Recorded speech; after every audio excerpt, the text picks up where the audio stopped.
Hello, my friends, and welcome back to Keefe's Kitchen.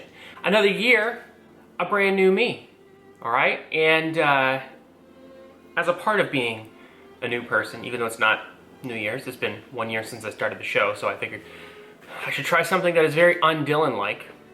I made something sweet. What did I make? I made this. See this? What do you think this is? Well, you don't have to guess, I'll tell you. It's homemade cookie butter. You ever heard of cookie butter? Yeah, you know, up until probably like 3 or 4 years ago, I had never heard of this stuff. It's called speculoos, I think.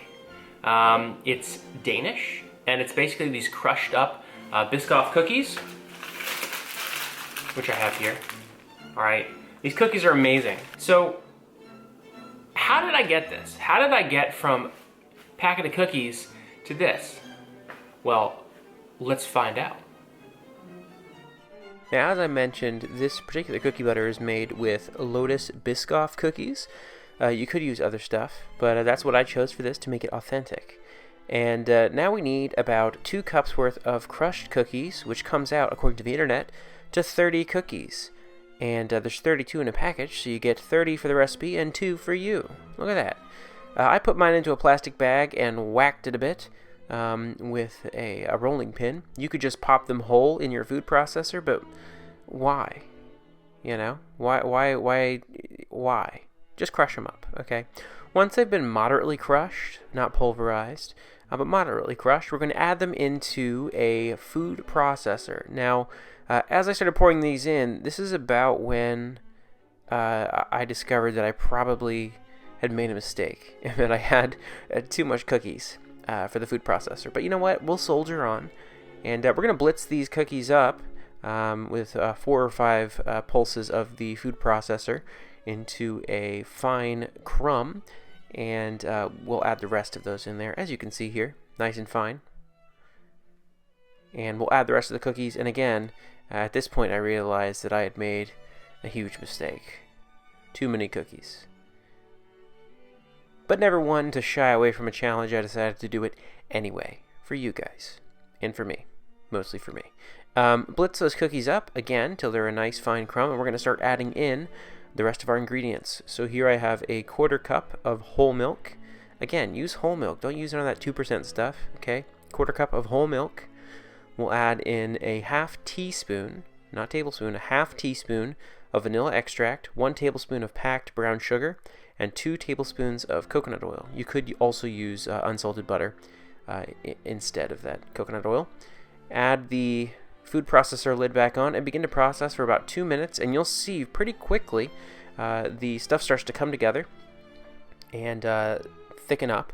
Now, if you feel like it becomes too thick, you can always add in a little bit more whole milk, and I kind of poked it here and decided, you know what, that's a little too thick. So I'm going to add about a 1/2 tablespoon of whole milk and blend it a little bit longer. And it actually worked out really nicely to loosen it up. So after another, I'd say about 30 seconds of blending, my cookie butter was finished. And I'll tell you, my poor food processor was really getting hot. So next time, I think I'm going to do this in a blender. Use a little bit bigger of a food processor, and you can see the texture of this is very similar to fresh peanut butter or room temperature peanut butter. You can see it kind of dripping, and got it on my hand. Anyway, that's fine. Chef's privilege, right? So now we're going to put it in the jar, and this stuff, because it does have milk in it, it'll keep in the fridge for about a week and a half, 2 weeks.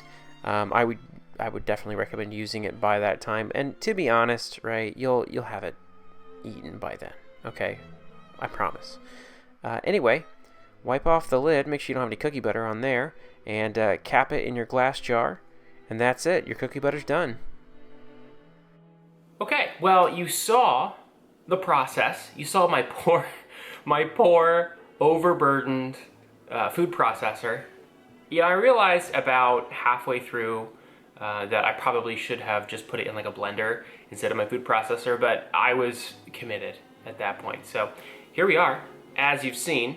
Now, I haven't done the price like a comparison for like how this prices out versus just buying a thing of speculoos, but I would imagine that it's cheaper. I hope, because if it's not cheaper, then I don't know why I did this. For fun, for learning. Well, since I am an adult, I'm just gonna eat a spoonful out of here. Now it's got a really nice texture. Let's see if it'll focus on the, no, don't focus on me, focus on, there we go. It's got a really nice texture. You can see it's kind of pouring off of the spoon, which is good, kind of like room temperature peanut butter. And when you put this in the fridge, it'll solidify up, and you should be able to spread it a little bit more. So I'm just gonna eat this, and I'm gonna tell you what I think of it. Here we go. It's really hard to describe properly. The level, it's clogging up my throat. It's hard to describe properly the level of satisfaction you get when you eat a mouthful of cookie butter, okay? Actually, wait. The closest thing that I can draw a line between is the first time you try Nutella. You're looking at it and you're like, what's the big deal? Why is everybody hyping up this brown chocolate looking spread? And then you put it in your mouth and you're like, oh my goodness, I understand. And that's the way it is with this, okay? You'll be like, why is everybody talking up this cookie butter? Why have I never heard of this cookie butter if it's so good? And then you're gonna put a spoonful in your mouth. You're gonna put some on ice cream. You're gonna put a scoop into your oatmeal. You know, you're gonna put some into a smoothie, and you'll realize exactly why. This stuff is amazing. All right, I'm gonna have to hold myself back from just continuing to eat out of the spoon like an absolute barbarian. It's that good. Make this, okay? Oh, by the way, you don't have to use these cookies. You can use Oreos. You have to take the cream out, but win some, you lose some. You can do it with peanut butter cookies. You can do it with chocolate chip cookies. I don't know how that would turn out, but you could try it. One I kind of want to try, Thin Mints. I think that would be really good. Anyway, that's about it. And I'm gonna go and put this away, back in the fridge, so I don't eat all of it. And you know, guys, welcome to another year of Keefe's Kitchen. I know, again, this is like the middle of spring, so it really isn't a new year, but it feels like a new year to me. And hopefully, this will be a great one. Thanks for coming along for the ride. I'll see you next week. Bye.